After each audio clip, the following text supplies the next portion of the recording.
వాక్యానుసారంగా మాట్లాడితే అనే ఈ క్రిస్టియన్ పాడ్కాస్ట్లో మరొక ఎపిసోడ్లో మనము మన ప్రభు రక్షకుడైన యేసుక్రీస్తు అతి శ్రేష్టమైన నామమున ఈ రకంగా కలుసుకోవడానికి దేవుడు మనకు చేసిన గొప్ప మేలును బట్టి ఇచ్చిన ధన్య అవకాశాన్ని బట్టి దేవుడిని స్తుతిస్తున్నాను. మరి ఈ యొక్క బిబ్లికలీ స్పీకింగ్ వాక్యానుసారంగా మాట్లాడితే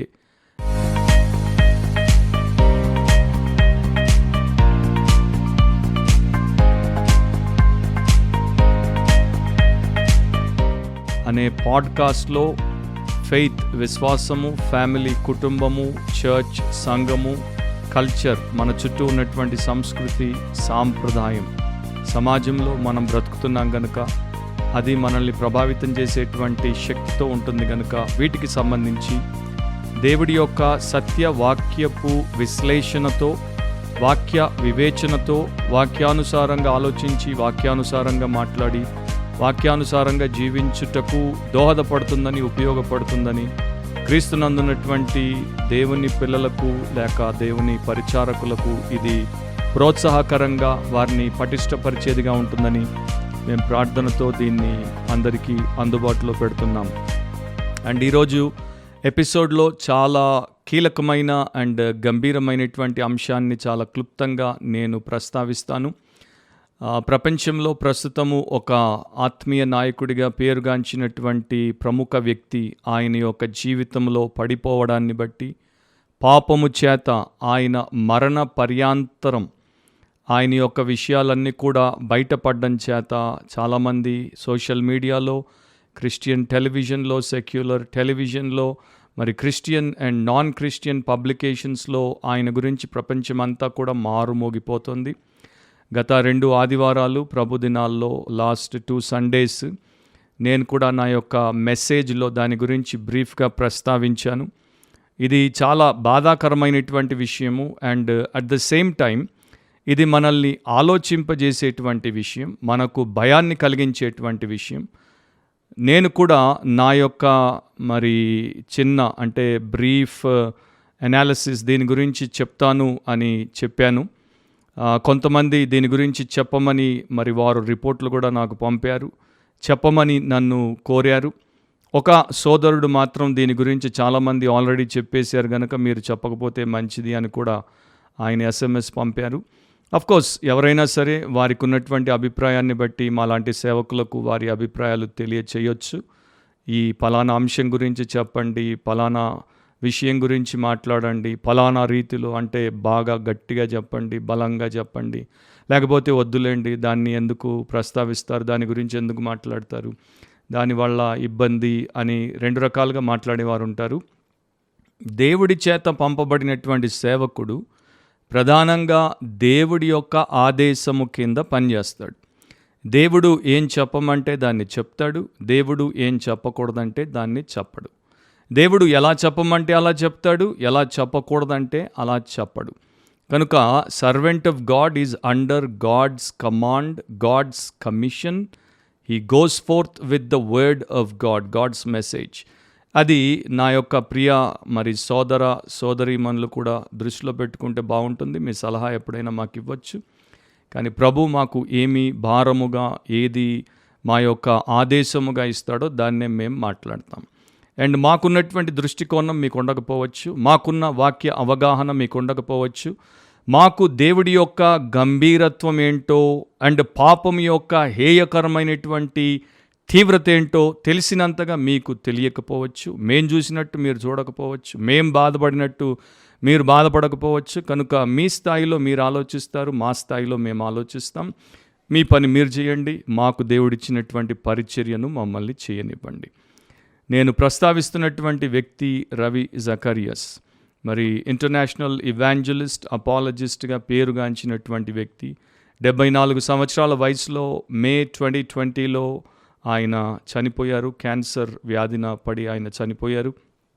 ఆయన చాలా ఉన్నతమైనటువంటి రీతిలో ఒక గొప్ప సేవకునిగా ప్రపంచ స్థాయి మేధావుల మధ్యలో, యూనివర్సిటీస్లో అండ్ ఎవరికి దొరకనటువంటి అరుదైనటువంటి ప్లాట్ఫామ్స్లో, సెక్యులర్ ప్లాట్ఫామ్స్లో ఆయన ప్రభు కొరకు వాక్య పరిచారకుడిగా లేకపోతే విశ్వాస సమర్థకుడిగా అపాలజిస్ట్గా, డిఫెండర్ ఆఫ్ ద ఫెయిత్గా ప్రజెంట్ చేయబడ్డాడు.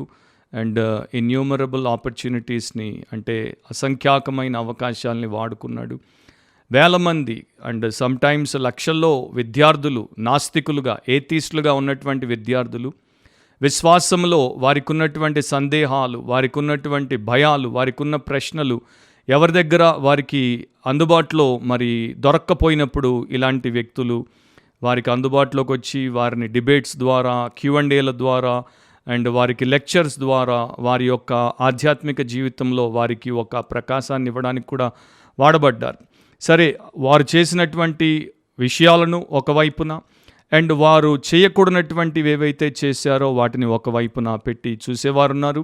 అండ్ ఎక్కువ కాలము ఈ విషయాల్లో అవగాహన లేనటువంటి వారు కూడా ఈ రోజున మాట్లాడుతున్నారు. అది కూడా వేరే విషయం. Direct coming to the point, ఆయన మీద చాలా అలిగేషన్స్ వచ్చాయి. తర్వాత మరి క్రిస్టియానిటీ టుడే వారు పోయిన సంవత్సరం సెప్టెంబర్ 2020లో మరి ఆర్టికల్ని పబ్లిష్ చేశారు. తర్వాత ఈ సంవత్సరం ఫిబ్రవరి 2021లో రవి జకరియాస్ ఇంటర్నేషనల్ మినిస్ట్రీస్ వారు ఏర్పాటు చేసినటువంటి ఒక investigative agency, Miller and Martin అనేటువంటి ఒక లా ఫర్మ్ ఏజెన్సీ ఇన్వెస్టిగేషన్ చేసి అన్ని వివరాలు బయటికి తీసుకుని వచ్చారు. 2016 నుండి అనుకుంటాను స్టీవ్ బాగ్మన్ అనేటువంటి ఒక ఏథీయిస్ట్ రవి జకరియాస్ మీద ఆలోచన చేసి ఆయన్ని అనుసరించి ఇన్వెస్టిగేట్ చేసి చాలా విషయాలు బయటికి తీసుకుని వచ్చాడు. ఒక పుస్తకాన్ని కూడా రాశాడు. తర్వాత జూలీ రాయ్స్ అనేటువంటి ఇంకొక ఇన్వెస్టిగేటివ్ జర్నలిస్ట్ కూడా ఆయన గురించి చాలా పబ్లికేషన్స్ని ఆర్టికల్స్ రూపంలో రాసింది. ఇంకా చాలామంది మాట్లాడారు. RZIMలో ఉన్నటువంటి ఇన్సైడర్స్, అంటే ఆయనతో కలిసి పనిచేసినటువంటి వారు, ఆయన అసోసియేట్స్గా, రిసోర్స్ పర్సన్స్గా, ఆయన యొక్క స్టాఫ్గా ఉన్నవారు కూడా దీని గురించి గతంలో ప్రస్తావించారు, ప్రస్తుతం మాట్లాడారు. అండ్ ఇంకా చాలా రకాలుగా ఇది వేరే వారి ద్వారా కూడా బయటికి రావడం జరిగింది. ఏది ఏమైనప్పటికీ ఈ వివరాలన్నీ కూడా పబ్లిక్ డొమైన్లో అందరికీ అందుబాటులో ఉన్నాయి కనుక ఏం జరిగింది అనేటువంటి విషయాన్ని గురించి నేను మరలా మీకు చెప్పాల్సిన అవసరం లేదు. కాకపోతే ఈ పరిస్థితుల్లో మనం ఎలా అవగాహన తెచ్చుకోవాలి, ఎలా మసులుకోవాలి అనేది క్లుప్తంగా చెప్పి ఈ ఎపిసోడ్ని ముగింపుకు తీసుకుని వస్తాను. రోమీలకు రాసిన పత్రిక 2వ అధ్యాయం 21 నుండి 24 వరకు చదివినప్పుడు, ఎదుటివానికి బోధించు నీవు నీకు నీవే బోధించుకొనవా? దొంగిలవద్దని ప్రకటించు నీవు దొంగిలెదవా? వ్యభిచరింపవద్దని చెప్పు నీవు వ్యభిచరించెదవా? విగ్రహములను అసహించుకొను నీవు గుళ్లను దోచెదవా? ధర్మశాస్త్రమందు అతిశయించు నీవు ధర్మశాస్త్రము మీరుట వలన దేవుని అవమానపరచెదవా? రాయబడిన ప్రకారం మిమ్మును బట్టియే గదా దేవుని నామము అన్య జనుల మధ్యను దూషింపబడుచున్నది అని సూటిగా వాక్యము, దేవుని యొక్క నిత్య సత్య వాక్యము, శక్తివంతమైన వాక్యము ప్రతి ఒక్కరిని, దాన్ని చదివి విని బోధించే ప్రతి ఒక్కరిని ప్రశ్నిస్తుంది. మరి ఇది ఆయనకు కూడా వర్తించేటువంటి విషయం. ఆఫ్కోర్స్ ఆయన ఇప్పుడు మన మధ్యలో సజీవుల లెక్కలో లేరు. అయితే ఆయన యొక్క వివరాలు మరి అన్ని ఇన్వెస్టిగేషన్లో ఉన్నాయి, మీకు అందుబాటులో ఉన్నాయి. జస్ట్ నేను పాయింట్అవుట్ చేసుకుంటూ వెళ్తాను, డీటెయిల్స్లోనికి వెళ్ళను. ఆత్మీయత, ఆయన ఆత్మీయత గురించి చాలామంది గతంలో కూడా అభ్యంతరాన్ని వ్యక్తపరిచారు. ఆయన టెస్టిమనీ ఇమోషనల్గా ఉంటుంది, స్పిరిచువల్గా ఉండదు. దాంట్లో సువార్త ప్రస్తావన పెద్దగా లేదు. దాంట్లో మారు మనసు అనుభవం, క్రొత్త జన్మ అనుభవం, పశ్చాత్తాపపు అనుభవం గురించి ప్రస్తావన లేదు అని అన్నారు. ఆ తర్వాత ఆయన ఒక చర్చ్ మెంబర్ కాదు. ఆయన డినామినేషన్ క్రిస్టియన్ మిషనరీ అలయన్స్ వారు ఆయన్ని ఆర్డైన్ చేసినప్పటికీ అఫ్కోర్స్ ఇప్పుడు ఈ యొక్క విషయం బయటికి వచ్చిన తర్వాత వారు పోస్టమస్లీ, అంటే ఒక మనిషి చనిపోయిన తర్వాత వారి చరిత్ర 140 సంవత్సరాల చరిత్రలో ఆయన యొక్క ఆర్డినేషన్ని మొట్టమొదటిసారి వారు క్యాన్సిల్ చేశారు. ఇది కూడా చాలా పెద్ద విషయమే. ఆయన ఏ లోకల్ చర్చ్కి సంబంధించినటువంటి వ్యక్తి కాడు. No church member, there is no accountability. ఎవరికి లెక్క చెప్పాల్సిన అవసరత లేదు. ఎవరి ఆత్మీయ నాయకత్వం కింద లేడు. ఆయన్ని అడిగేవారు లేరు అని ఆయన అసోసియేటే శామ్ ఆల్బరీ అనేటువంటి ఆయన అసోసియేట్ కూడా దీని గురించి ఇంటర్వ్యూలో బాధపడ్డాడు. సంవత్సరంలో 250 దినాలకు పైచిలుకు దినాలు ఆయన ప్రపంచంలో ఆయన ఎక్కడెక్కడికి వెళ్తాడో అక్కడికెక్కడికి వెళ్ళేవాడు. కనుక ఆయన్ని నిర్బంధించడానికి కానీ, ఆయన్ని నియంత్రించడానికి కానీ, ఆయన్ని ఒక మంచి స్థితిలో ఉంచడానికి అవకాశం లేకుండా పోయింది అని అన్నారు. రెండవది ఆయన అర్హతల గురించి వచ్చినటువంటి వివాదం, క్వాలిఫికేషన్స్, ఆయన క్రెడెన్షియల్స్ మీద కూడా చాలా రకాలుగా దుమారము లేచింది. రవి జకారియస్ ఆక్స్ఫర్డ్లో ప్రొఫెసర్ అని, తర్వాత అఫీషియల్ లెక్చరర్ అని చెప్పుకున్నాడు. అది నిజం కాదన్నారు. అఫీషియల్గా ఆక్స్ఫర్డ్ వాళ్ళు కూడా ఇది నిజం కాదని తేల్చేశారు. ఆయన కేంబ్రిడ్జ్ ఎడ్యుకేటెడ్ అని చెప్పాడు. అది కూడా వాస్తవం కాదని తేల్చేశారు. ఆయన పలానా ప్రొఫెసర్ కింద, పోకింగ్ హార్న్ అనేటువంటి ప్రొఫెసర్ కింద క్వాంటమ్ ఫిజిక్స్ నేర్చుకున్నాను అని చెప్పారు. అది నిజం కాదని తేల్చేశారు. తర్వాతిక అలాంటివి మరి చాలా విషయాలు ఆయన బయో అండ్ ఆయన వెబ్సైట్లో తరచూ ఆయన మాట్లాడేటువంటి ప్లాట్ఫామ్స్ మీద ఆయనే స్వయంగా చెప్పేవాడు. ఆయన యొక్క పుస్తకాల్లో వాటిని ప్రస్తావించాడు. ఇవన్నీ కూడా నిజం కాదు, అవాస్తవాలు అని చెప్పడం జరిగింది. నిజ నిర్ధారణ జరిగింది. రోమీలకు రాసిన పత్రికలోనే 12వ అధ్యాయం 3వ వచనంలో తన్ను తాను ఎంచుకొనదగిన దానికంటే ఎక్కువగా ఎంచుకొనక దేవుడు ఒక్కొక్కనికి విభజించి ఇచ్చిన విశ్వాస పరిమాణ ప్రకారము తాను స్వస్థబుద్ధి గలవాడగుటకై తగిన రీతిగా తన్ను ఎంచుకొనవలెనని నాకు అనుగ్రహింపబడిన కృపను బట్టి మీలోనున్న ప్రతి వానితోనూ చెప్పుచున్నాను. ఇది చాలా స్పష్టంగా దేవుడు తన సంఘానికి, తన యందు ఉన్నటువంటి విశ్వాసులకు, శిష్యులకు ఇచ్చినటువంటి వాక్యం. దీన్ని ఆయన మీరాడు అన్నది మనం విన్నటువంటి వివరాలను బట్టి అర్థం చేసుకోవచ్చు. అక్కడే 12:16లో హెచ్చు వాటి యందు మనస్సుంచక తగ్గు వాటి యందు ఆసక్తులై ఉండుడి, మీకు మీరే బుద్ధిమంతులని అనుకొనవద్దు అని కూడా రాయబడింది. మన ప్రభు, రక్షకుడు, భూలోక అధిపతి ఆయనే తను తాను తగ్గించుకుని అందరికన్నా హీనాతిహీనమైనటువంటి బానిసగా ఆయన మార్చుకుని లోకంలో రెప్యుటేషనే లేకుండా, పాపులారిటీ కొరకు ఆయన పడకుండా పనిచేసి ప్రాణమిచ్చి పరలోకానికి ఆరోహణమై మన కొరకు విజ్ఞాపన చేసి త్వరలో తిరిగి రాబోతున్నప్పుడు ఆయన పేరు చెప్పుకొని ఆయన సేవకులమని మనల్ని మనం హెచ్చించుకోవడం, లేని వాటిని మనకున్నట్టు ప్రపంచానికి చూపించడం, సత్యాన్ని బోధిస్తూ అసత్యంగా బ్రతకడం, అది మరి ఎవరు కూడా, అవిశ్వాసులు కూడా ఒప్పుకునే విషయం కాదనుకుంటాను.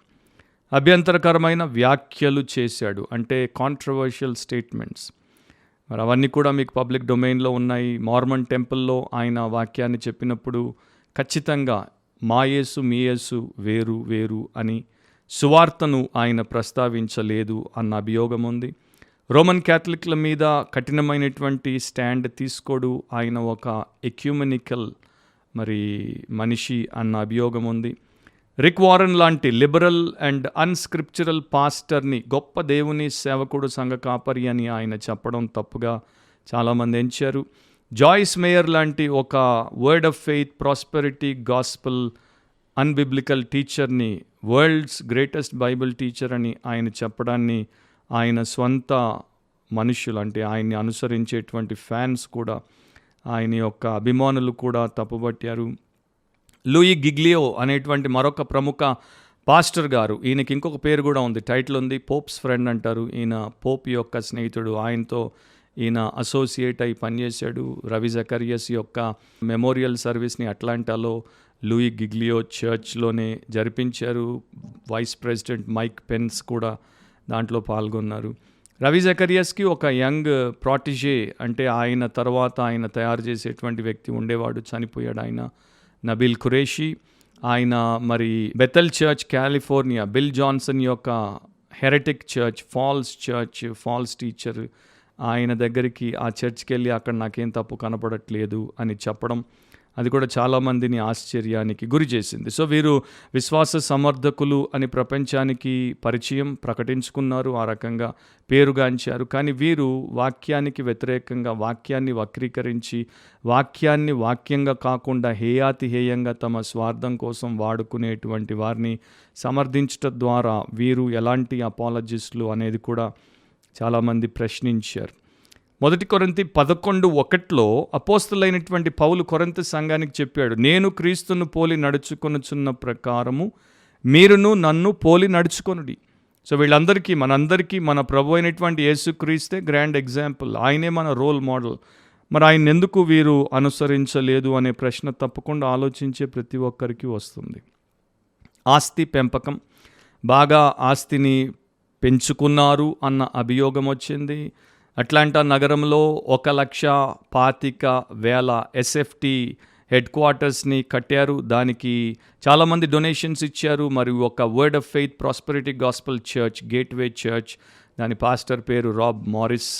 ఆయన టీడీ జేక్స్ లాంటి త్రిత్వాన్ని నమ్మనటువంటి యేసు మాత్రమే అనే వన్నెస్ పెంటికోస్టల్ స్నేహితుడు, జోయల్ ఆస్టిన్ లాంటి సెల్ఫ్ హెల్ప్ గురు, వాక్య విరుద్ధమైనటువంటి సేవకుడిగా ఉన్నటువంటి ఆయన స్నేహితుడు. అలాంటి వారు ఇచ్చిన డబ్బు, అంటే రాబ్ మారిస్ ఇచ్చిన డబ్బుతో ఆయన దేవుని యొక్క పరిచర్య కోసం ఒక పెద్ద హెడ్ క్వార్టర్స్ని కట్టుకోవడానికి ఆయనకు అభ్యంతరం అనిపించలేదు. ఆయన మినిస్ట్రీకి కూడా ఆయన పేరు పెట్టుకోవడాన్ని చాలామంది తప్పుపట్టారు. తర్వాత వారికి ఇంకొక వెల్ స్ప్రింగ్ ఇంటర్నేషనల్ అనేటువంటి ఈ యొక్క సమాజ సేవ చేసేటువంటి పరిచర్య ఉంది. దాని డబ్బును కూడా వారు సరిగ్గా వాడలేదన్నారు. ఇక అవాచ్యమైన పాపాలు, ఆయన చేసినటువంటి లైంగిక పరమైన పాపాలు, లారీ యానీ థామ్సన్ కేసు విషయంలో కావచ్చు, మసాజ్ థెరపిస్ట్ల విషయంలో కావచ్చు, మసాజ్ స్పాస్లో ప్రజలు చాలా మరి కష్టంగా కూడబెట్టి త్యాగంతో దేవుడి పని కోసం, ఆత్మల రక్షణ కోసం, విశ్వాసంలో బలపరచట కోసం అని ఇచ్చినటువంటి ఆ కానుకలను తప్పుగా వాడారు, ఇన్వెస్ట్ చేశారు, దుర్వినియోగం చేశారు అన్నది ఉంది. ఆయన ఫోన్స్ని చాలా తెలివిగా వినియోగించాడు. దాంట్లో ఎంతోమంది మరి అశ్లీలమైనటువంటి చిత్రాలు ఉన్నాయని, థాయిలాండ్లో అపార్ట్మెంట్స్లో సరైనటువంటి స్థితిలో ఆయన లేడని, రకరకాలుగా ఇవన్నీ కూడా బయటకు వచ్చాయి. ఇవన్నీ ఏ వ్యక్తికైనా కూడా చాలా హేయమైన, వేదనకరమైన అండ్ భయంకరమైనటువంటి విషయాలు. గలతీ 5:24లో క్రీస్తు యేసు సంబంధులు శరీరమును దాని ఇచ్చలతోనూ దురాశలతోనూ సిలువ వేసి ఉన్నారు అని రాయబడింది. మరి ఈ వాక్యానికి ఆయన ఎందుకు లోబడలేదో ఆలోచించాల్సిన విషయం. అంతము ఆయన చనిపోయారు, బలహీనంగా రోగి అయి చనిపోయారు. చనిపోయినప్పుడు కూడా ఆయన ఈ విషయాన్ని ఎవరి దగ్గర ఒప్పుకోలేదు, పశ్చాత్తాప పడలేదు. ఆయన దావీదు వంటి వాడు అని కొంతమంది ఆయన అభిమానులు అన్నారు, కానీ ఆయన దావీదు వంటి వాడు కాడు, ఎందుకంటే దావీదు చేసినట్టు చేయలేదని ఆస్ట్రేలియన్ రవి జకరియస్ హెడ్ దీన్ని ఓపెన్గానే చెప్పాడు. మరి ఇప్పుడు ఆయన సంగతి ఏంటి అన్నదాన్ని రకరకాలుగా మనుషులు మాట్లాడుతున్నారు, దేవుడికే తెలుసు. ఏదేమైనప్పటికీ మనిషి యొక్క పాపాన్ని దేవుడు తప్పకుండా బహిర్గతం చేసినప్పుడు అన్ని బయటకు వస్తాయి. మనం ఆ విషయంలో ఎక్కడా కూడా ఎంత తెలివితేటలను ఉపయోగించినా, ఎంత చాకచత్యాన్ని ఉపయోగించిన, నైపుణ్యతను ఉపయోగించిన దేవుడితో మనం మాట్లాడలేం అనేది మనందరికీ మరలా సంఘము ద్వారా, చరిత్ర ద్వారా, లాస్ట్ 2000 yearsలో ఎన్నో ఉదాంతాల ద్వారా దేవుడు జ్ఞాపకం చేసుకుంటూనే వస్తున్నాడు. 1 కొరింథీ 10, 11, 12 వచనాల్లో ఈ సంగతులు దృష్టాంతములుగా వారికి సంభవించి యుగాంతమందున్న మనకు బుద్ధి కలుగుటకై రాయబడెను. ఇశ్రాయేలీయులు చేసినటువంటి అక్రమాలు, వారు దేవుడి వాక్యాన్ని అతిక్రమించిన ఆ పాపములను గురించి పౌలు కొరింథీయులకు జ్ఞాపకం చేసి ఇవి వారికి జరిగాయి, కానీ అవి మనకు యుగాంతంలో జీవిస్తున్న మనకు బుద్ధి కలిగించడానికి, భయాన్ని కలిగించడానికి రాయబడ్డాయి. ఇలాంటి పరిస్థితులు ప్రపంచంలో మనం ఉన్నప్పుడు మన చుట్టూ జరిగితే మనం భయపడడానికి, బుద్ధి తెచ్చుకోవడానికి, బైబిల్ ప్రకారం బ్రతకడానికి, మన జీవితంలో ఉన్న లొసుగులను, లోటుపాట్లను సరిచేసుకోవడానికి దేవుడు మనల్ని హెచ్చరిస్తున్నాడు అనుకోవడం అవసరం. తాను నిలుచుచున్నానని తలంచుకున్నవాడు పడకుండానట్లు జాగ్రత్తగా చూచుకొనవలెను. ఆయన పడ్డాడు, నేనైతే పడ్ను, ఆమె పడింది, నేనైతే పడ్ను, వారంతే, నేను అలా కాదు అని చాలామంది ఇప్పటికి కూడా అనుకునేటువంటి వారే ఎక్కువ.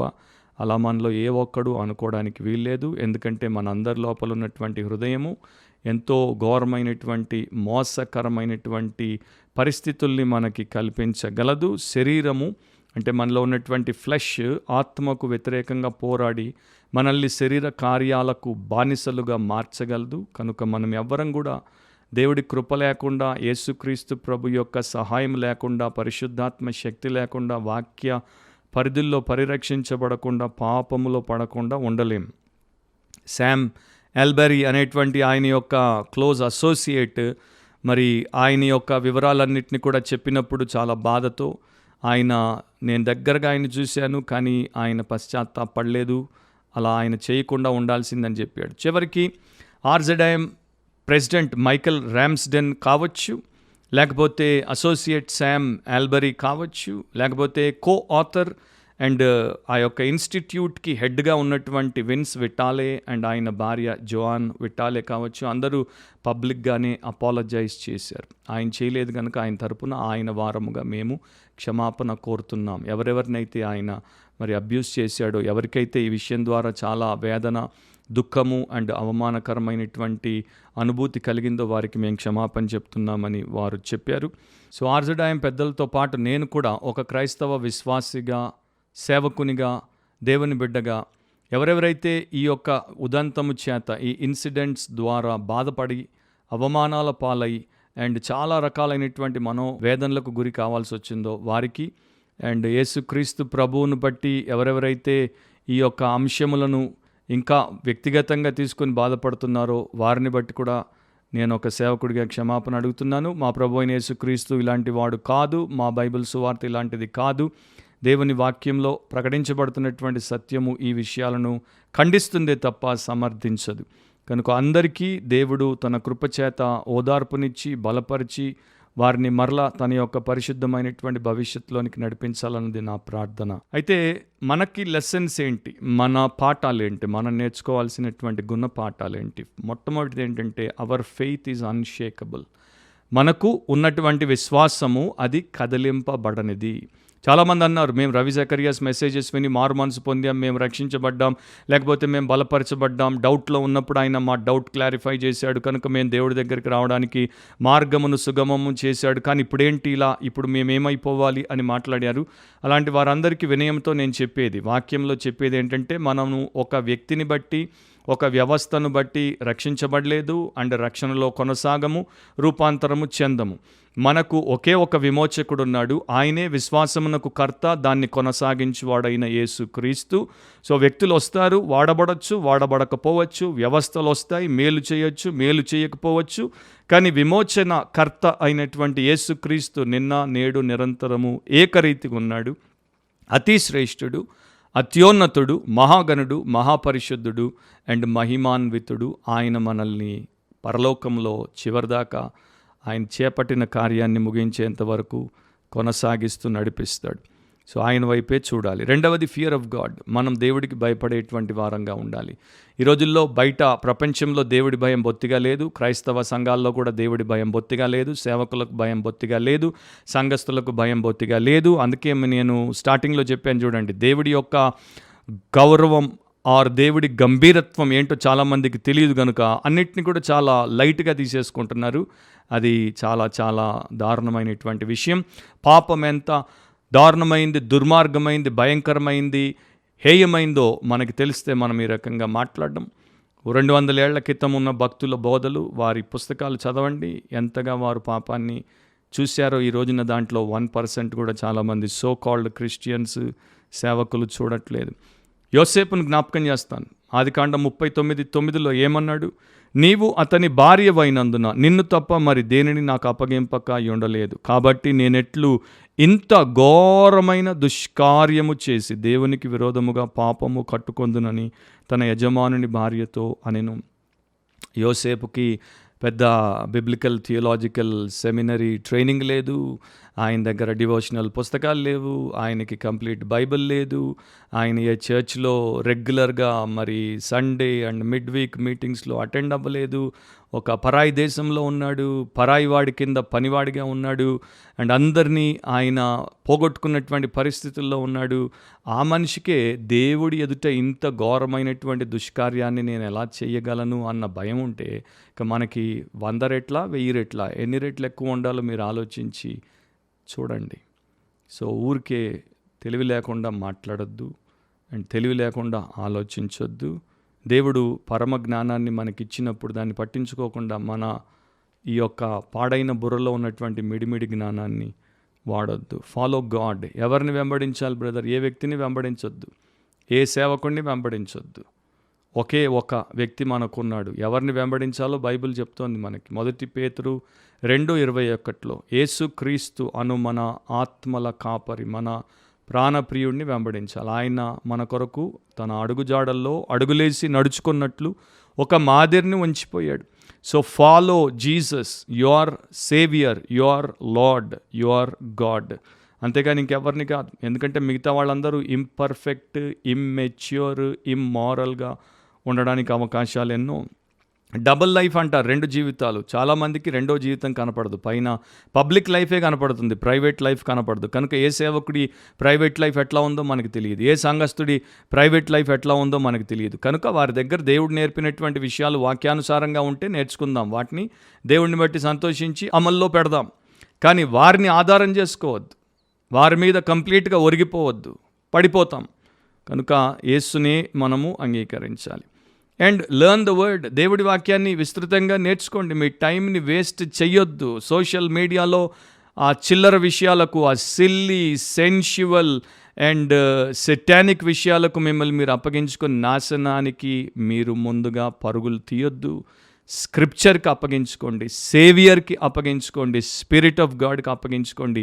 సెయింట్గా మారండి, పరిశుద్ధులుగా మారండి. మనము చివరి దినాల్లో, అపాయకరమైన కాలముల్లో ఆత్మీయులు పడిపోయేటువంటి, ఆజానుబాహులు పడిపోయేటువంటి దినాల్లో ఉన్నాం గనుక, అపవాది తన సమయం కొంచెమే అని గ్రహించి దెబ్బగొట్టే దినాల్లో ఉన్నాం గనుక, యేసుకు ఎంత దగ్గరగా వాక్యము చేత ఎంత బలపరచబడి పోషించబడితే అంత క్షేమం.